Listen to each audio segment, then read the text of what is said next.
That's right.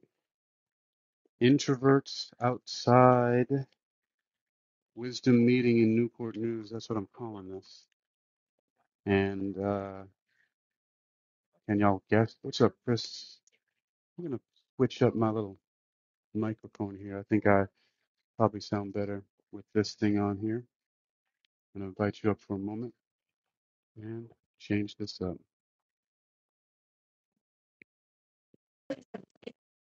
Hey, Chris. Hello, hello. How's it going? Good. I'm just doing a little technology swap here for a second. So I am in three, two, one. Now I'm wired. All right. How's the sound? You hear me, sir? You sound clear. It's definitely here in the background. It's not bad, but it's definitely a difference. Good. Oh, yeah. Well, yeah, the other one, you'll always hear a little bit of background, but my voice more clearly when I plug in inside here. So, awesome. Hey, that's funny.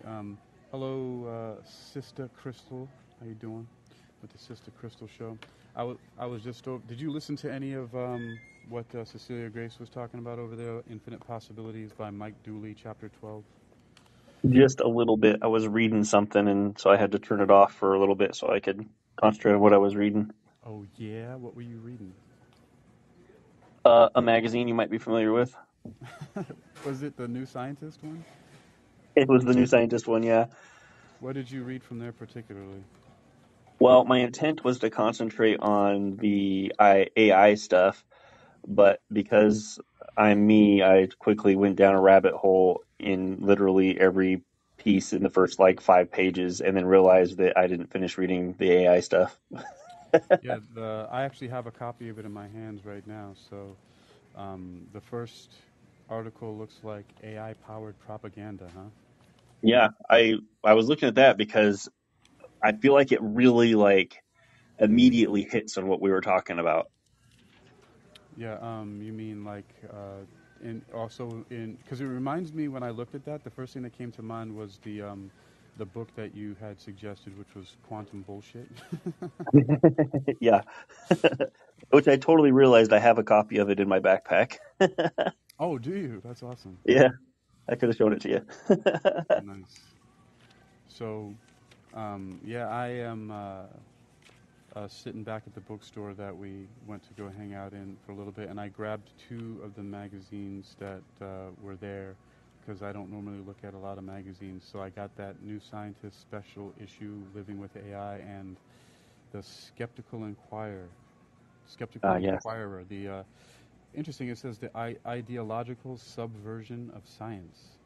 yes, very important. It's a very Wow. important part of science.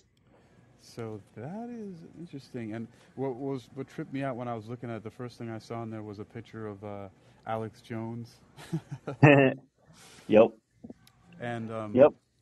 there's a guy over on Callin, William Bonatati, who is following stuff about Alex Jones and different cases that's going on with him and stuff like that. So um, I just thought that was interesting because he's been I guess I mean I don't pay attention to it, but I guess because just from hearing about it from other people, because that's how I get most of my news, is from hearing what other people talk about, and then I go look for it.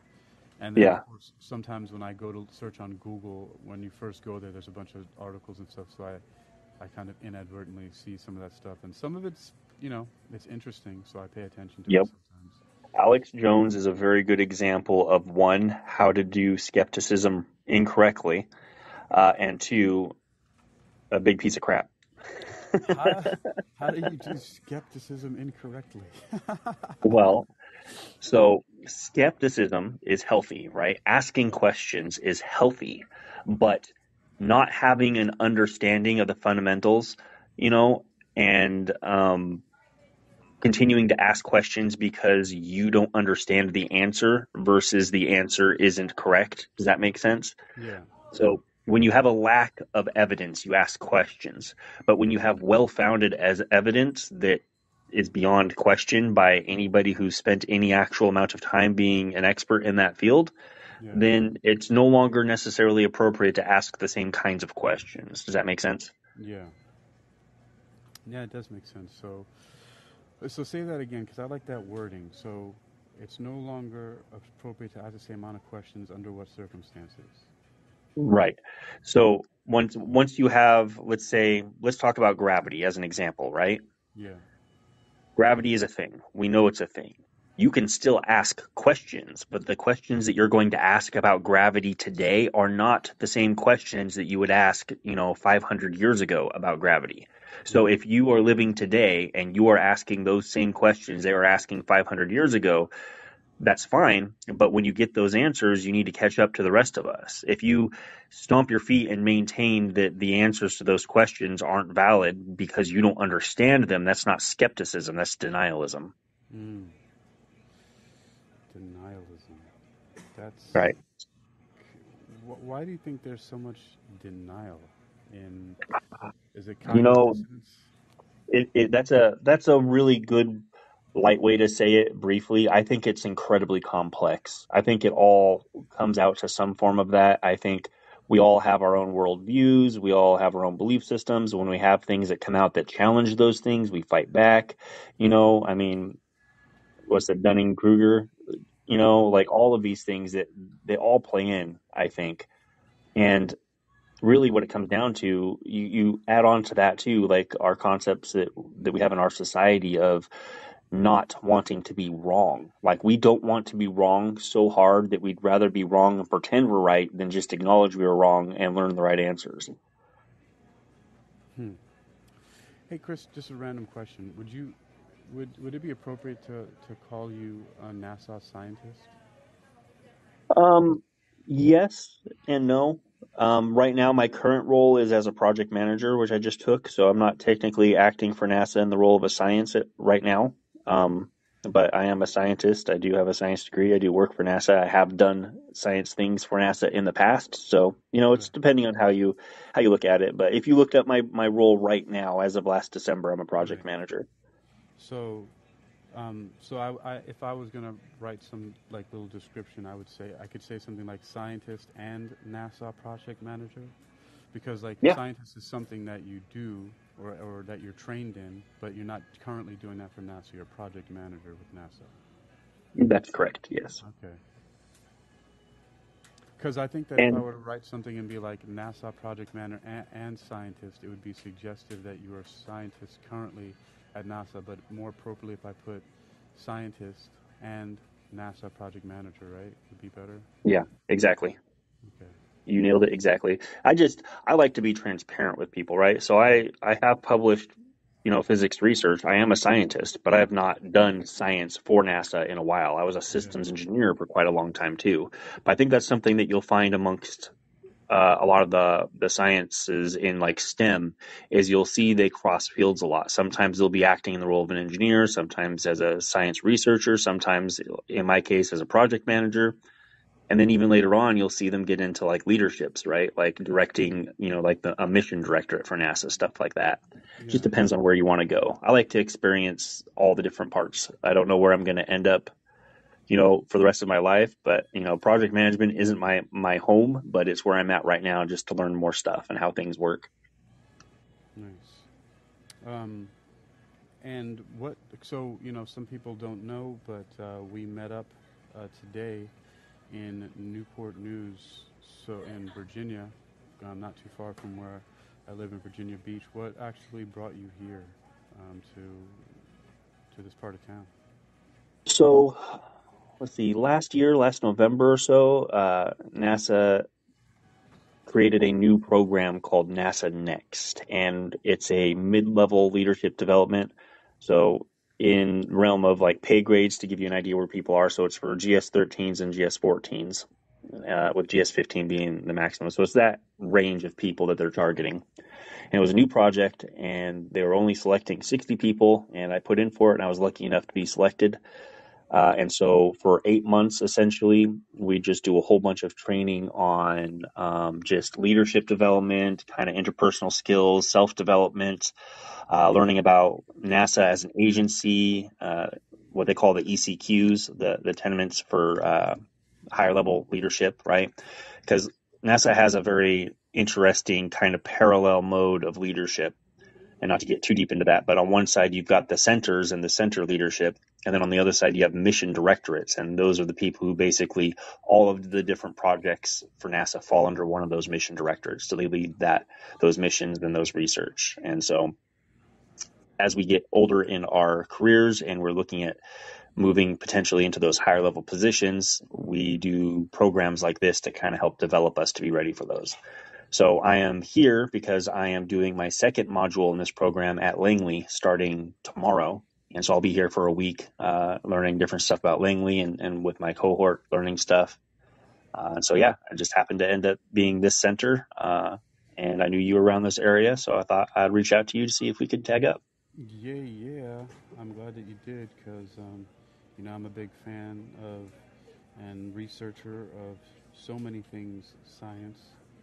And it was good to meet up and go to Barnes and Nobles. I was going to say, I love that we pretty much just geeked out at Barnes and Nobles for a while. which is interesting because here I am foolishly being like, hey, you want to use my Barnes and Noble membership card? And you're like, of course I have my own. I spend hundreds of dollars a week in that place. Yeah. I for the longest time I didn't have one. I'm like, no, I don't come here that often. I don't come here often. And I'm looking at, I'm like, I actually do come here quite often and I spend quite a bit of money. It's kind of dumb to not get some of that back. Yeah, that was the thing with me was when at first how because a lot of places have like rewards or memberships programs and things like that, and a lot of it I actually never realized the benefit of them until Barnes and Noble because of the Yeah. fact that I spend so much money at the bookstore. And so I like it was probably like the third time they offered it to me. I thought because I was in there like maybe 3 times in 1 week, and I thought I'm here a lot. And this was actually many years ago because I've had the membership for Barnes and Noble since before I went to China, before I met my wife. So it's been quite a long time. Like, man, if I have to think about it, because it was at least I started going there more right around when Borders bookstore closed. Because I used to be more of a fan of Borders, even though there weren't as many. I actually worked there once, and then I went to one of the last ones in California that had closed down on Ventura Boulevard in Encino, in not quite Studio City. I forget what the place is adjacent to there. Um, but then but I would go to them both.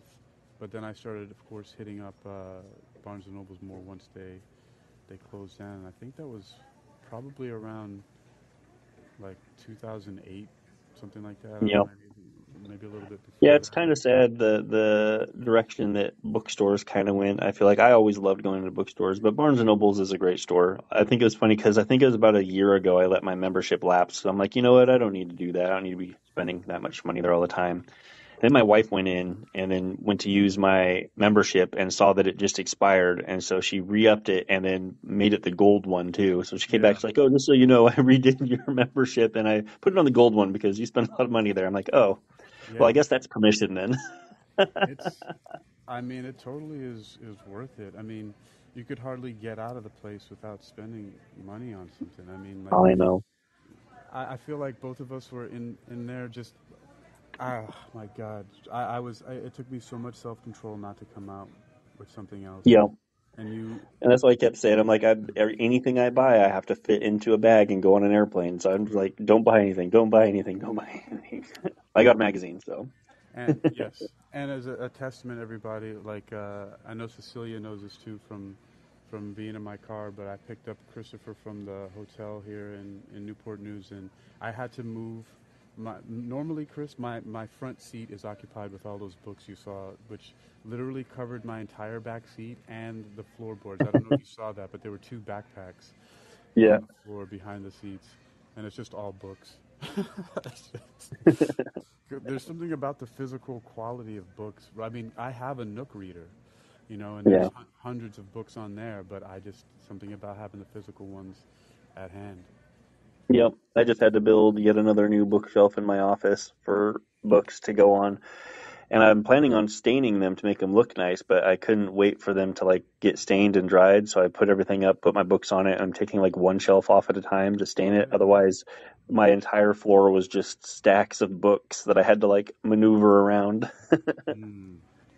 Oh, you know, uh, for some reason it just popped back to my head, but that that magazine, The New Scientist, because it keeps popping in my head for some reason. The book that you were recommending, which is Quantum Bullshit, Yeah.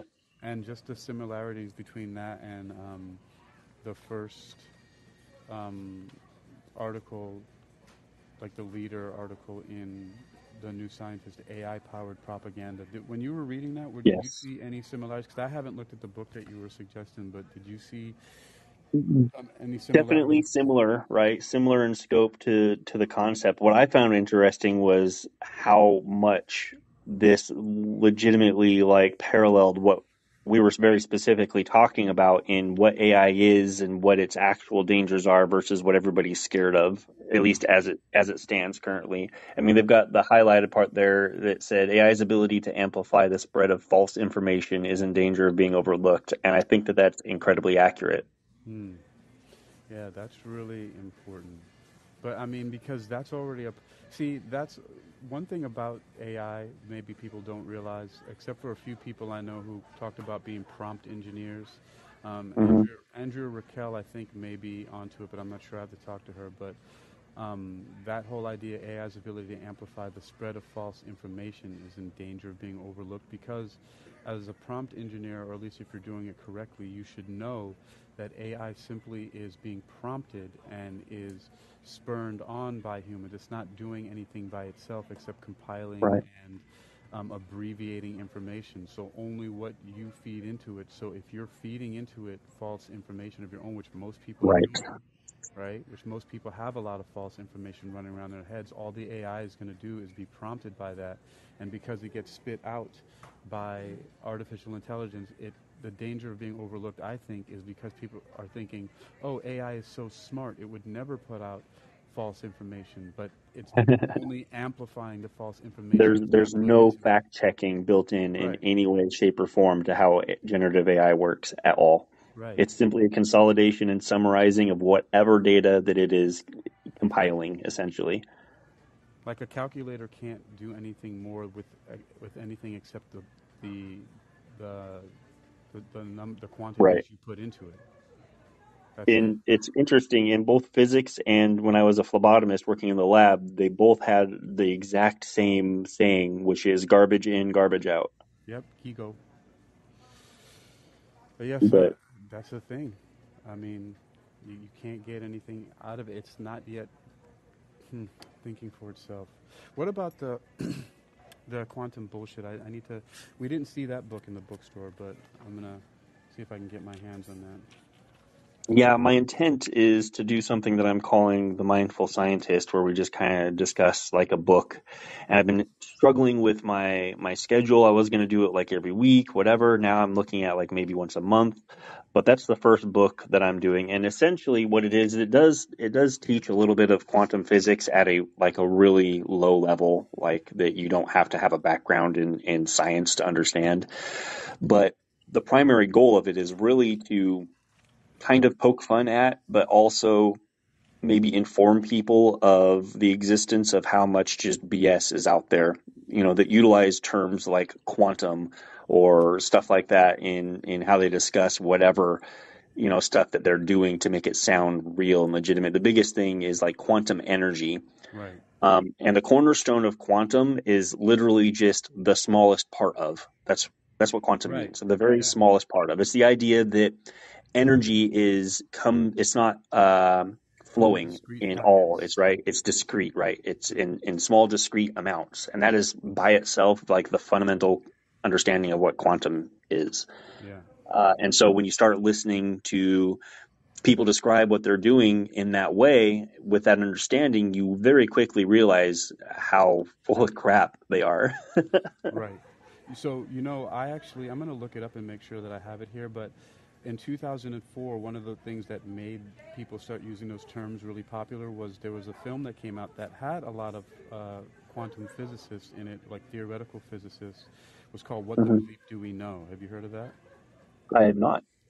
Yeah, I mean, you should check it out. It's interesting. It's called What the Bleep Do We Know? And there were a bunch of quantum physicists, a few of them who would later on appear in the movie The Secret. Interesting enough, Cecilia Grace was just reading from Mike Dooley, who was in The Secret, a book called Infinite Possibilities.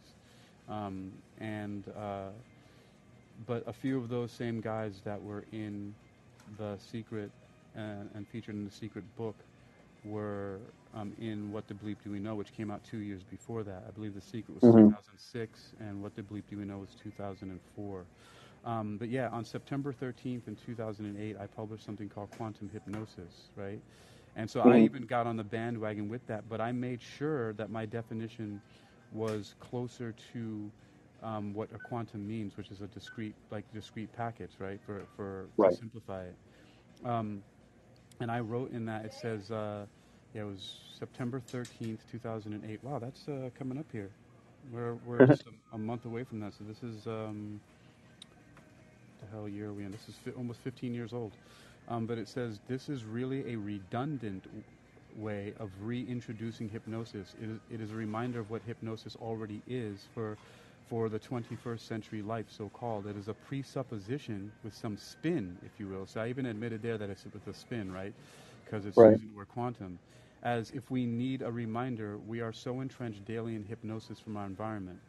And then later on in there, I put the definitions. Quantum comes from the Latin words quantus, roughly translating to how much, and hypnosis comes from the Greek god of sleep, whose name is Hypnos. And and I put the definitions. I said the quantum hypnosis modality is, as defined by me, is a tool for manifesting rapid or instant changes while utilizing the smallest amount of energy required to achieve such a desired changes.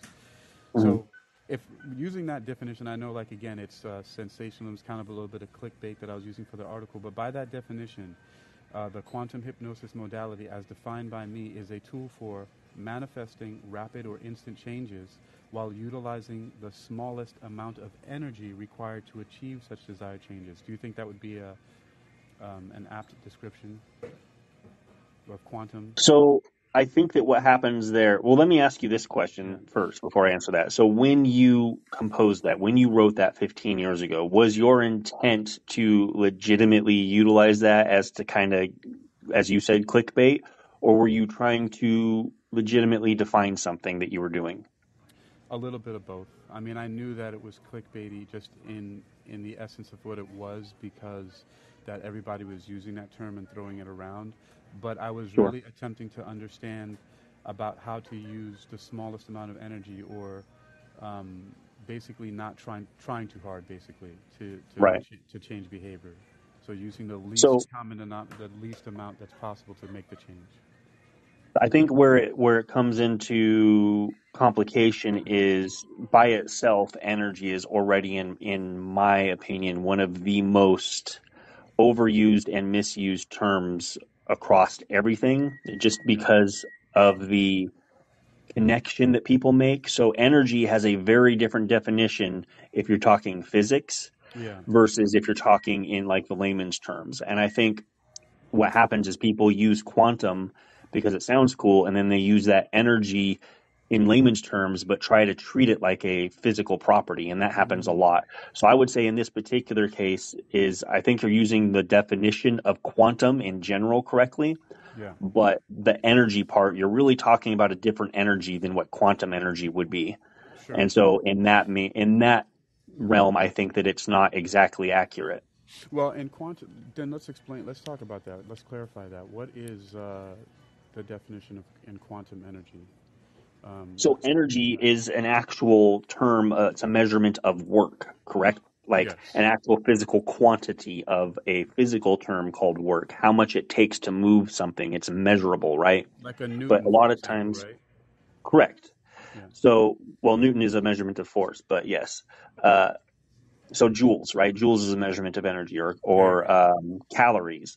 Yes. Yeah. It's a real thing that exists. It's a real number that quantifies something that actually exists and is quantifiable. Yes. But like when you walk in and you talk about how much energy it takes to say exercise today, Right. it's hard. And this is where we come into problems because there is a real amount of caloric energy or caloric rather energy that it takes to do a specific energy, and you're really burning stuff, right? Right. But that's rarely what people are talking about when they say I don't have the energy to do this today, or how much energy does it take to create change or whatever, right? They're talking about this more superfluous definition of energy that's a general feeling. And so I think that that's where the problems come in. Yeah, because I mean, in the sense of a joule, like I mentioned in Newton because it's one of the it's one of the terms that's used in order to define what a joule is, right? Because Right. it's the let's see, because a joule is the energy, so it's the work that's done by the force of 1 Newton, right? Right. And that and because like everything like even heating water has to do with this because it's the force it moves at 1 meter, right, in the direction of the force, something like that. So it's what's called a derived unit, right? So it's Yeah. in the same way of saying velocity, right? Yeah. Velocity is a derived unit of time and distance, but both time and distance on their own are not velocity. Right. So it's the same concept. It's a derived unit. But But the work that point it being, does is moving. A joule basically is the work that moves something a meter is at least correct, right? In a certain that's the definition of like what 1 joule is, yeah. correct? But the more general definition is it's the amount of it's the amount of work done by a force, right? Right. So when you apply an X amount of force to an object and you move that object and you get a displacement, work was done. A measurable amount of work, it will always take that exact amount of work to do that same thing. Now, you could. Is it possible to also get distance without displacement using force, like on a hamster wheel or a treadmill? So the definition of work really does come from displacement. If you, no matter how much energy you put forth, Yeah. technically, if you end up in the exact same spot, you've done no work just because of the Right. definition of work.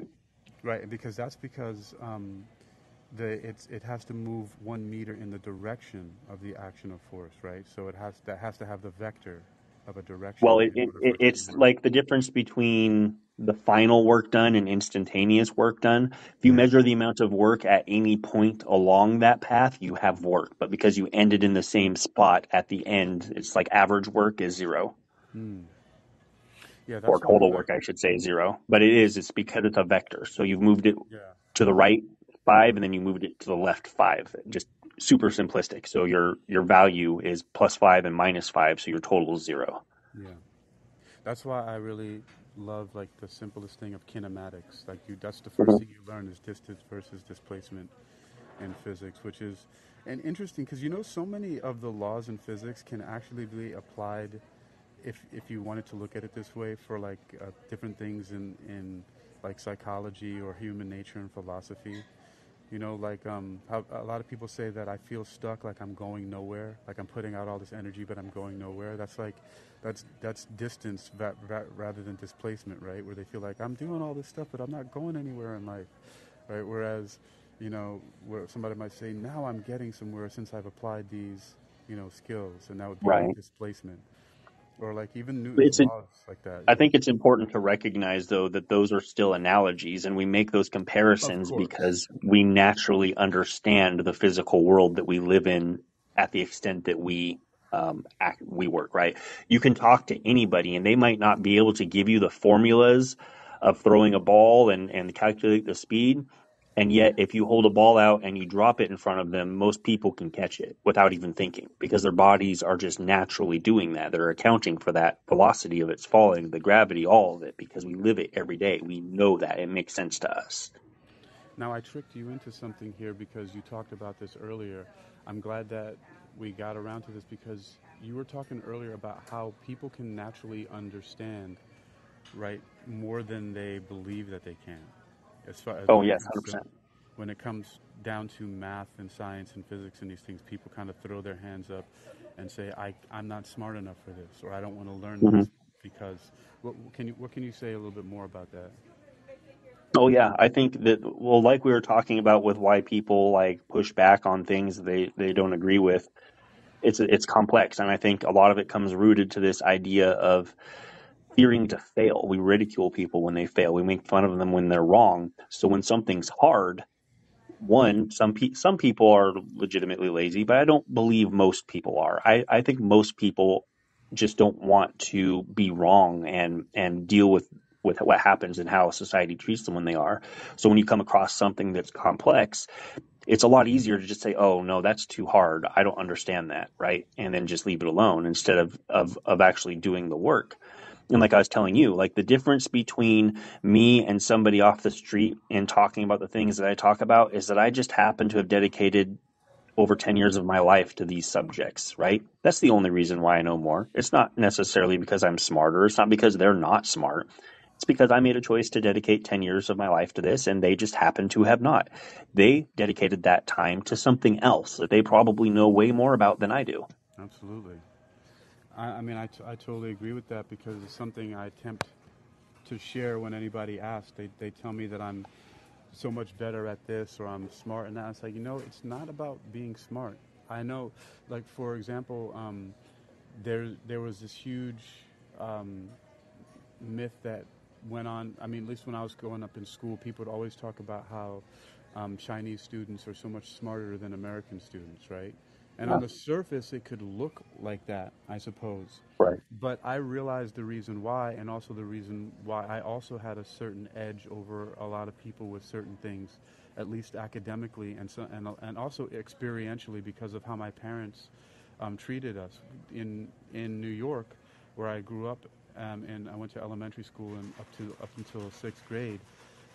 Every summer, one of the reasons was because my mom worked a lot and needed to have something for us to do while she was working, but also there was two different things in Bronx River Day Camp. The Bronx River Day Camp was basically like kind of like summer school, but they called it day camp there, and there were two different uh, versions of this. One was called recreational, and one was called Hmm. educational. And in the recreational, basically, the parents would drop the kids off at the school. They would go into a class. The students would go into a classroom, and then they would take roll, and then immediately they would put them on a bus, and they would go on field trips and have fun all day at water parks and the zoo and different things like that. Whereas Hmm. educational, the parents would drop you off at the school. You would sit in the classroom, take roll, and then bust out the books and start studying. And Hmm. so parents had an option to do that for their kids no matter what, whether they were failing out or not. My parents always opted for us when we went to Bronx River Day Camp to be in the educational. And Hmm. and so this was also what I noticed when working and living in China for 5 years is that after school, the students went to all different kinds of different lessons. They went to English classes, they learned musical instruments, they went to sports, they did this, they that, and then during the summer, there's no option. There is no recreational. They go to educational like how I did in New York. And so just like how you were saying, this is a long way of me giving you a personal example that that's Yeah, the reason why people might think somebody else is smarter at something when they don't realize that all of us have the same potential if we just apply ourselves that way, it is. or in some cases might be forced to apply ourselves in that way. Right. It is important to note too, and we're really only just figuring this out of late, is how very different people learn. Right now, people will do better in that situation if they don't have a choice than they would otherwise, but nowhere near as good as they would do if somebody found the method by which they learned the best and then had them do that, if that makes sense. Yeah, Like, even now we're realizing it in the research that we do in education and how we teach things, but we're still lagging way far behind in how we implement that in the actual in the classroom. We still do rote memorization. We still do, oh, here's your, like, even so my wife is a sign language interpreter, and she's freelancing right now. She's doing a lot of work in schools, which she goes back and forth, but she's talking about how crazy it was that it's 2023 And we still have teachers that are like, hey, this is your personal space. You need to stand on this dot and then you need to put your hands and collapse together and you don't move. Like, I was literally just reading research the other day about how much like people like with ADHD and other types of things, how much more they are able to basically just absorb when they're learning by just being able to fidget, and the process of fidgeting and how it has on our learning. But because it's seen as an annoyance to people who don't do that, we suppress it in those people, and we make it so that they aren't having the opportunity to learn as well as other people who learn differently from them. And so I think that that's something else that we need to spend a lot of time to, is developing these classrooms that really are able to appeal to a much larger range of learning. Because when you are forced into a mechanism of learning that is not how you learn, it's very easy to train people to feel like they're stupid. And that's Oh just not yeah. the case. That reminds me of something recently, because I read a lot of books on finance, economics, and business. And Robert Kiyosaki, one of the authors, constantly reminds us of how in school we're punished for making mistakes. Hmm. And that's how people tend to feel stupid, because when they make mistakes, they're said that they're wrong. But in the real world, like I'm sure even in science, and I know of course in business for sure that making mistakes is how we best learn, by having the experience of making the mistakes and then learning from that and moving on. Yep. Or like even things like if you collaborate on a test or on your homework in school, you're said that you're cheating. But collaboration is what you do on teams in scientific labs and in businesses. That's the way that you actually succeed more. So it's interesting how sometimes schools can have that negative impact on people feeling stupid, like touching back to what you were Yep. saying earlier about how when somebody comes up with a subject that seems too difficult for them, they'll just brush it off and say that's too difficult to me. But also the other thing that you mentioned was also some people, instead of just saying that's too difficult or I'm not smart enough or it's just too much, they also sometimes say that it's wrong, which is interesting. Yep. And that's become something that I've noticed. I don't want to say it's a new thing, but it's definitely something that I've become more aware of. Like when I first entered my physics degree program, I didn't have a lot of people that would argue with me about stuff related to physics, because I feel like the general mindset was, wow, physics is really hard and I don't know about that, so I'm going to trust the experts, right? But if you take something like psychology, psychology is something that everybody feels like they can relate to. Everybody has a brain, everybody thinks, everybody has experiences, and for whatever reason, people just don't give the same consideration to scientists in psychology and that research as they do in, say, physics, because physics is hard and psychology is just more natural, like we can relate to it. But Right. I'm finding that after the politicization of certain science topics like climate change and some other stuff over the past 20 years or so, that Yeah. people are starting to become more like that with physics as well. And it's not because it's more relatable, it's just because it's being politicized. So people that they trust who also are not scientists, are not experts, have zero reason to be talking about these things, say a certain stance, therefore that must be right. They trust that person. So So experts are not right. in essence, like, so you recommended another book that I should read or even, maybe present on wisdom sometimes, which was, um, what was it, for The joy of presidents? science. Physics for future presidents. Yes. Physics for Future Presidents. Yeah, I'm I just love gonna that look for book. that one. There's a newer edition out that I've not read, so make sure you get the newest one. But so the funny, like, books a lot of times have a gimmick, right, to get you to buy them. And so the gimmick behind this is all of the physics topics that if you were going to be the president of the United States, you'd have to have some understanding of, even if it's not at a physicist level. And so it talks about terrorism, solar energy, like renewable energy, nuclear power, radiation, just that kind of stuff. And it does a really amazing job, in my opinion, of talking about not only like what level things are at, but also what level people think things are at that are just wrong, or how they think things work that's just incorrect, right?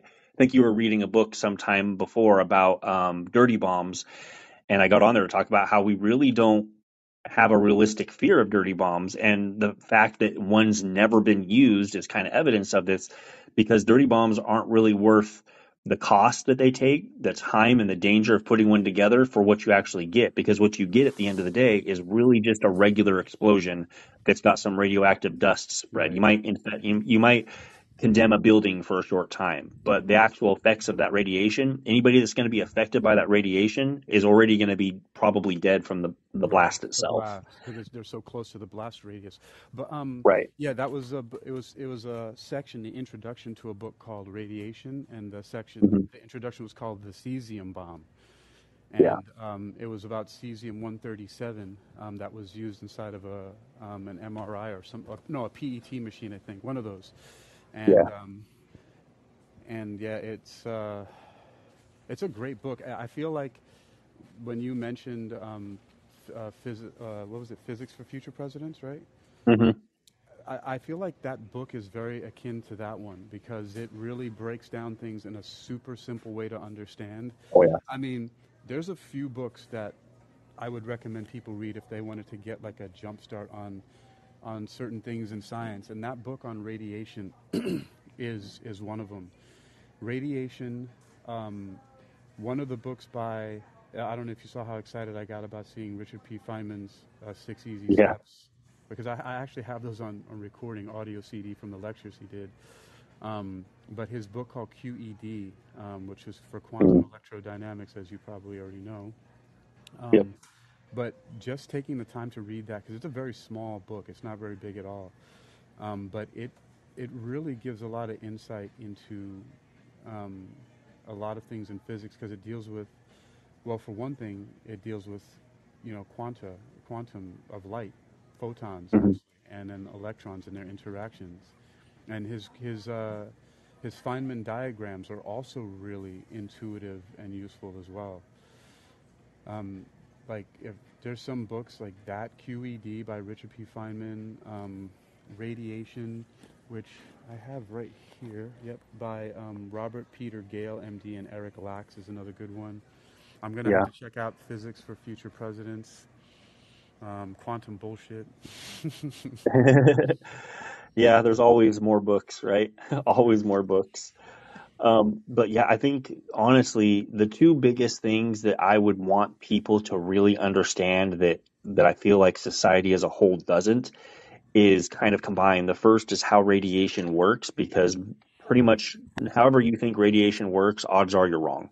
And that's just because people have a misunderstanding because of how it's presented in media and in Hollywood. So it's Right, nobody's fault. If you don't learn it, you don't know. But exactly. and the reason why that's important is because that feeds into nuclear power. How Yeah, nuclear power works and where we're at and the problems that exist and the problems that don't exist, and specifically the problems that only exist because we're not putting in enough money to do things the right way. Those are really important because nuclear power is phenomenal for what it gives us and the fear mongering that happens around it and why certain things have happened in the past. And even like Chernobyl, like people's understanding of what happened at Chernobyl is mostly inaccurate. They've done so much research after the fact to realize that. So, when you're reading about radiation, there's a certain amount of radiation just that exists around you naturally that yeah, results, if I want to say, I think it's almost a 1 in 4 chance of developing some form of cancer in humans. It's some, or 20%. It's 20%. That's what it is. 1 in 5. yep, So just by existing on Earth and all the background radiation that exists naturally, you already have a 1 in 5 chance of developing some form of cancer. Um, but there's also stuff that's not necessarily related to that increase like stress, right? If you get into an extreme amount of stress, it can cause problems that makes you more susceptible to certain kind of cancers. And what they found is the act of moving everybody outside of the contamination zone of Chernobyl yeah. actually resulted in a higher percent chance of getting cancer than if they just would have stayed there with the amount of background radiation or the amount of radiation that was from Chernobyl. So that's That's really something most people fascinating. don't understand. Yeah. Yeah, and One of the things that book did, and I still have, I've only read recently the introduction of it again. I got excited about that book, but I kind of put it on the back burner. But one of the important things that it taught me was the difference between ionizing and non-ionizing radiation. And even Yep. though it's an oversimplification to say this, it's mostly the ionizing radiation that's a problem rather than the non-ionizing radiation. Right. And that comes from understanding how radiation actually interacts with your body to cause cancer, Right, which goes back to people feel like it's like heavy metals, right? When right, you ingest heavy metals, they stay in your body, and when you reach a certain amount, it becomes toxic, yeah, and that pretty much stays in your body for most of your life. I think you get rid of it at a very slow rate, yeah, but nowhere near as fast as you can ingest it. right, Radiation is not like that. Radiation doesn't sit in your body. It right, comes with percentage chances, right? So radiation damages your DNA potentially. There's a percent chance that it yeah, will. Ionizing radiation is radiation that has enough power to actually damage your DNA. right. Non-ionizing radiation does not have enough energy to knock out electrons or neutrons. Yes. That's the important part, folks, is that it affects electrons in something that a term that people use all the time but don't understand, which is quantum leaps. Yes. It hits the electrons, gives them enough energy to move to another shell, or well, in the fact of ionization, it moves it completely off of the atom and or molecules that it is. And this is the Hmm. same process that happens when people talk about the so-called free radicals and things like that. Is that Yep. free radicals are already molecules or atoms that have a missing electron, and there are therefore already positive ions, and they go around stealing the electrons of other molecules and atoms around them, which can potentially damage the DNA if they steal something too close to the DNA or on the DNA itself. And Yep. again, And this is just something oversimplification. that happens everywhere all the time. Yeah, There's actually in that magazine we got, there's a small section called "Coating of Space Dust on Earth May Come from the Moon," and it's talking about helium-3. yeah, And why helium-3 is interesting is because the vast majority of all helium-3 was actually created during the Big Bang in that theory. And so, but another way that it's created is from tritium decay, right? Because oh, tritium is a radioactive thing, so it's losing electrons. right, And how that is created in a lot of instances is just nitrogen, which makes up a good chunk of our atmosphere when it's hit by cosmic rays. So cosmic ray is just radioactive energy. Essentially, it's usually wait, people helium might not know what protons. tritium is. It's another form of hydrogen, right? Right? Yeah, it's basically hydrogen. It's basically a form of hydrogen 3 that's not stable. Right, And so it'll eventually decay to hydrogen 3 as it happens. But so you've got cosmic rays, you've got hydrogen protons, which is just hydrogen that's only got one proton. It's lost, its neutron. It comes in and it interacts with those nitrogens and it knocks out a nuclei, it knocks out a neutron. yep, And that neutron then binds with other hydrogen. And then you get tritium, which is hydrogen 3. So you've got was it a proton and I remember, yeah, proton and two neutrons. And so left over. all that kind of interactions happens in the environment around us all the time. But when it happens to your body, there's a chance that it messes up your DNA's replication, and that's how you get basically tumors that continue to grow because they're damaged and they no longer had to turn themselves off, right? So that's kind of stuff that And they happens. It's keep not because the replicating the same. radiation. Yeah, they Yeah, keep exactly. replicating the same way because the radiation is not continuing to do it. It's just that one time where that mutation happens because of that single damage of that Yes. happening, then it replicates itself that way. So where they keep track of how much radiation you've been exposed to, it's really keeping track of statistics, right? You've had enough radiation that statistically it is likely that one of those times it did damage sufficient enough to damage your DNA on replication. It's not that it definitely has. It's not that you have that much radiation in you. It's just you are really gambling here. If you get any more radiation, the likelihood that somewhere along that line something has damaged your DNA is extremely high. What do you what do you think it's going to take in order for because just now as we were talking and I noticed that sometimes I need to back down from doing this, but as I was talking, it reminded me of this scene in the Avengers movie where Bruce Banner was talking to Tony Stark, and they were saying, "Oh, finally, someone that speaks English." And Captain America says, "Is that what just happened?" Because I feel like because Yeah, they're both scientists, and I just feel like sometimes I just get really excited about talking about it for one reason, because as I speak about these things about someone else who has you know an education and background in this, it helps me to understand it better. yeah, Um, but it's just not a conversation that I can have with everybody because they start to shut down. And it's they not. do. I'm not trying to do that. It's just that I'm really excited about it, and I want to know more, and I want to have these discussions because to me, it's really fun. Like it's just really interesting to actually really speak about these things, and it's difficult to have the conversations because, like I was talking to you earlier when we were either driving or when we were in the bookstore, like how I'm in this strange place of not being a working professional scientist, but having had so much experience with reading and doing my own little experiments with it that I have a different understanding than most so-called lay people. So I'm in this Hmm. strange place where I'm not working in science. So I don't have people like you around me all the time, but most people that I talk to have zero interest in it because going back to what we were talking about before, they feel like it's too much information for them or that it's wrong simply Yeah. because they don't have the understanding of it. And it puts me in a really, which is one of the reasons why I'm a loner. I spend a lot of time by myself. And my books are my friends because the books are the only things that, I don't know, that I can really have an interaction with on that level. And it's difficult. Yeah. How, what can I do to, that's also why I used to, even though I wasn't taking classes, I used to hang out on college campuses a lot and go to the science buildings and stuff like that to just talk to students who are doing it. But Hmm.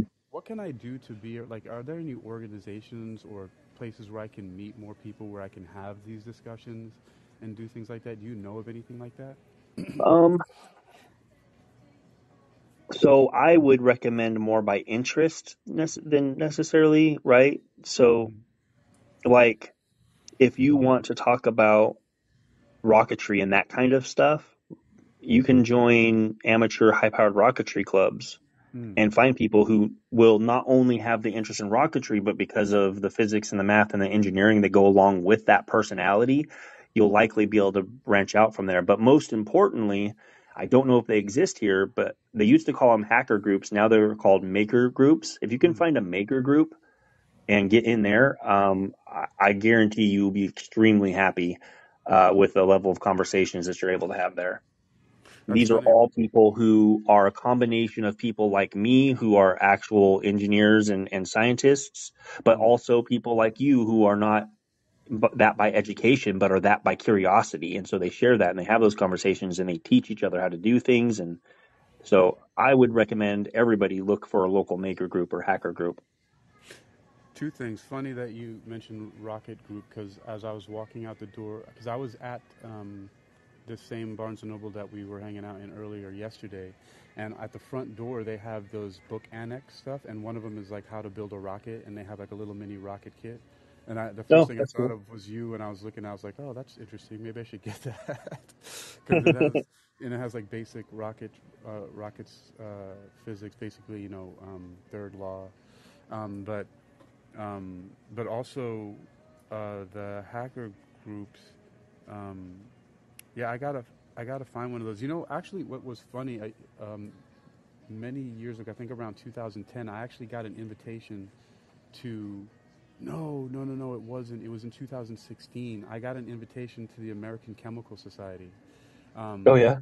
and it was like a lifetime membership based on some things that I had published on my website because they don't offer that usually to lay people that I know of. You know what I mean? Like that's Hmm. not something that mostly if you're not working in the field of chemistry or something like that. But I missed the opportunity because my sister didn't send me the information, and I was living in China at the time. I was there for like 4 months before I came back to the U.S. and she never gave me the documents.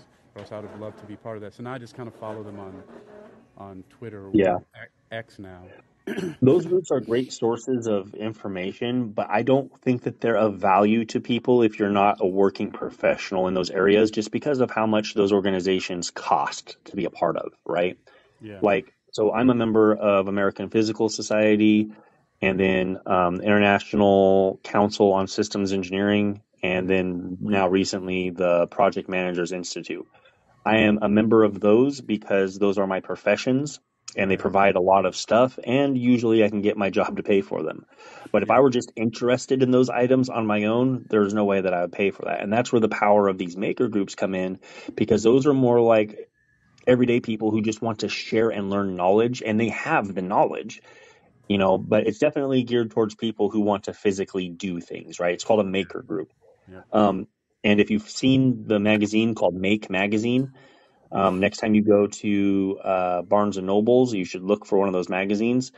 And they have, I don't know if I would call it a convention. Maybe they call them maker fairs. That's what they're called. I Mm. know there's one on the West Coast in California, but if you can find one of those to go to, like you'll find a lot of like-minded people there. Sort of like Comic-Con, like MakerCon.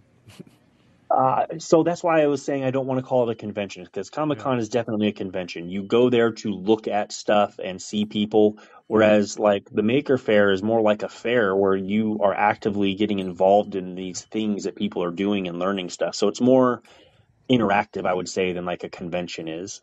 Well, I'm gonna look and see if they have it because I'm still at the bookstore. Yeah, Maker Magazine yeah. is It's what it's called. called. I think it's called Make Magazine now. Make. Or I might Okay. just say Make. It's red and blue, All right. Awesome. but Um, so what's your plan for the rest of the evening? I know that you said that you were gonna probably pop out somewhere and do something. yeah, so I made a dumb mistake and I got all the way out here with my work stuff and my power supply, but I totally forgot the power cable that goes from the wall to my power supply. So I'm gonna have to Oh, like go to Walmart or something and go buy one of those so I can get for my wait, work done. for your laptop? Yeah, Oh, that's interesting. I actually have one of those universal ones. I got it from I think Best Buy, where it has yeah. all the different heads that you can swap out, and so it's a universal power. Um, Well, this one I Actually, need is the power supply that goes into the back of like a desktop computer. yeah. I Oh, need one of those because it goes into my power supply, which powers my docking station, which takes more power than the normal I ones see. because I'm special like that. Yes, yes, yes, indeed. Need more power for your secret scientist and Yeah. manager You know duties. what's interesting? Like, so you said that, so it made me think of this. So when I worked as a systems engineer for NASA for 10 years, and for the most part, NASA as a whole is a civil agency, right? So Yeah. taxpayer dollars go towards research, and you might not be able to get it instantaneously, but as a citizen in the United States, you have a right to the information from that research that's done. But what I've really learned a lot since I've become a project manager is there's actually a part of NASA defined by the Space Act that basically charters a certain percentage of NASA to work with Department of Defense and like DARPA and like agencies like that on smaller projects. And because of the nature of that work, that falls under the same kind of stuff that like DoD research does. And those are a lot of the projects that I'm working with now. And I'm learning about so many projects that exist that it's not like crazy. It's nothing like crazy, but Yeah. like I didn't even know these projects existed when I was working at the center as an engineer. That's kind of why I said that because I know it's not really secret. Like everybody, like Yeah, I it's found out like, so many things from the NASA.gov and also from right. like Tech Briefs, which is a NASA spinoff. Tech Um, Briefs is a great one. Also, Spinoff. If yep, you ever spinoff. have somebody saying why does NASA exist, why I don't think space is important, Yep. suggest that they go look up a NASA spinoff, which is just every year they publish this spinoff magazine, and all it is technology developed either by NASA directly or through NASA funding that has been used in industry for not space things, and you would be surprised how much stuff it is. Oh, years ago, I had a friend, Amber Clancy, who was a massage therapist, and one of the network marketing companies or multi-level marketing companies, she was marketing this product called a biomat, and it used supposedly like infrared technology that was developed by NASA Mhm. for certain purposes, and that was like one of their big selling points. Was that some of the infrared technology that was developed for certain purposes at NASA they were using in these biomats, which you lay on it and you feel like the heat going through your body, and it's supposed to have certain beneficial effects. Yep. It was a long time ago, but yeah, that's just one of them. And there's so many other different things. By the way, I did find a magazine called Maker Space, #3, hands-on projects for makers. So I'd have to see it. That might be it, but either way, it gets you in the right direction. yeah, so I'll browse through this and see if there's any meetings or anything like that. Yep, but that's Yeah. pretty darn cool. All right, let's see. It is 6:15 right now. Um, Anything else on your mind? I know that I definitely want to meet up for one more time before you're going to be here for a week in town, and also got to get a nice photo collaboration Yes. so we can show off Definitely our put that up on my improvements. site. I like Yes, meeting sir. people. I haven't gotten to meet anybody in a very long time for my online stuff, so this was a lot of fun. That's why I put the title as Introverts Outside, because little do people know, as much as I talk here on Wisdom and other platforms, I'm really an introvert. Like I was telling you earlier, how I just, books are my friends and things like that, and how I just really um, find it comforting to mostly just close myself off into a little bubble and just be with my books, because I really have difficulty sometimes just relating to other people for some other Hmm. reasons that, one of which is just relating to them on the kind of things that I want to talk about. Yeah, absolutely. I did want to say one more thing. I forgot. I just want to put it out there. Something that we were talking about earlier about the level of knowledge that people learn. And I like to advocate for the Wikipedia layering level of communicating. So, and I describe that as if you go to a complex topic in Wikipedia and you just read the first paragraph, it's a super high level thing that for the most part everybody can pretty much get the gist of and understand contextually. But as you go further into the article, it's like each section gets more in depth, right? And it requires another layer of knowledge. And pretty soon you get to the point where you're just clicking on all of the links that are inside of it because you don't understand what they mean, right? So being able to gauge properly what Wikipedia level somebody's at when you're communicating to them really helps in being able to communicate with them about stuff without making them feel, lose interest or feel like they're overwhelmed or whatever. So that's something that I try and practice, and I recommend anybody else who wants to talk about these subjects with people and isn't having an easy time doing so. You know, as you were saying that, you said clicking on the different links because you might not understand something, so it gives you a little bit more insight. I was taking some pre-med classes in a community college to get prepared to go to medical school, because I was going to study to be a psychiatrist. And there was a class called a journal club, and it was a biology class where we had to read scientific journal articles and then present a PowerPoint presentation on it. Um, I had teamed up with somebody, and I basically failed miserably in front of the class. I didn't even get to finish the presentation because the teacher said, "Stop, that's not how it's done. You don't even have a PowerPoint. Why are you reading directly from the paper?" And it was really embarrassing. And then at the end of that class, the teacher had everybody go around to pick another partner for the second and final PowerPoint presentation on these scientific journal articles. And I just waited and waited and waited. When at the end, I was the only person left, and I picked the paper, and the teacher stopped and said, "Are you sure you want to do this one? Even though it's shorter, it's technically more complex than the other one, so maybe you should try that one." And I said, "Nope, nope, nope." And anyway, what I did was I went home, bought a whole bunch of index cards, and every time I got to a word that I didn't understand, I looked in my science dictionaries or online, and I wrote the definitions on the card, and then I made sure I understood the definition, and then went forward. As soon as I got to another one, and this was very tedious. Yes.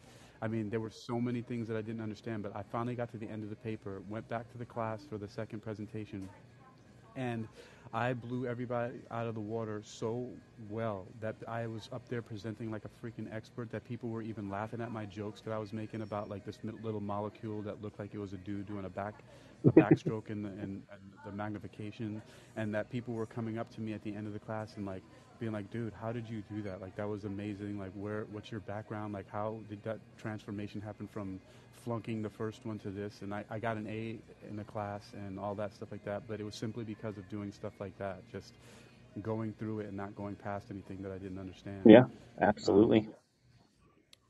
which, which is, again, that's how I do almost everything. It's a choice. It can be tedious, but you gotta make that decision.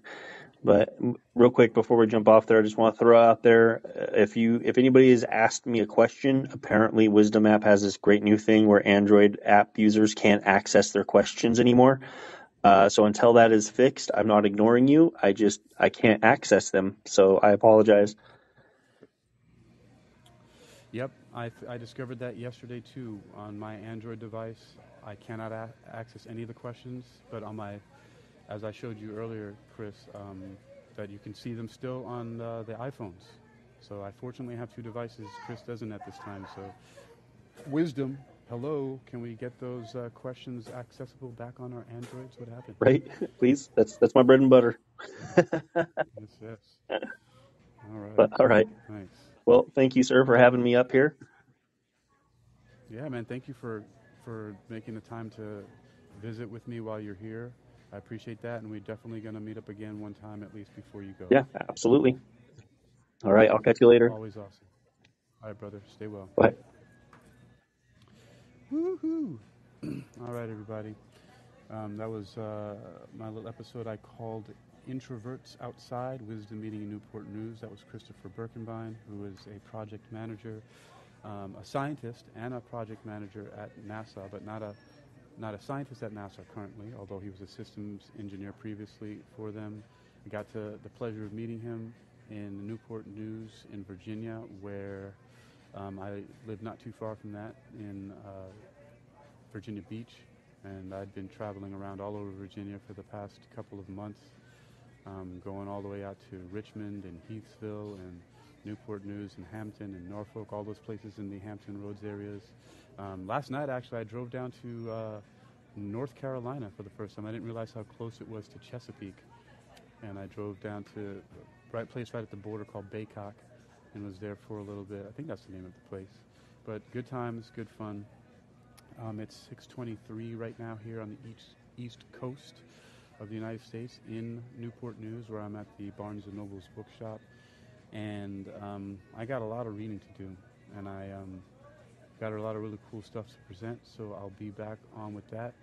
And thanks, everybody, for coming through and saying hello.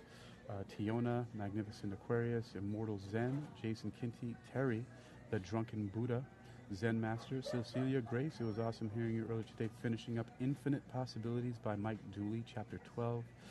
Alexis, Colby, what's up, brother? It was great talking to you earlier about the sovereignty. Taylor Made, hello. Rob Hall, talking at you. What's up, Black Casper the Warrior? Chuck, what's up, brother? Truly, Julie, the Sister Crystal Show. And once again, thanks for Christopher Birkenbine joining me here for our talk on Introverts Outside, Wisdom Meeting in Newport News. So until next time, everybody, stay well.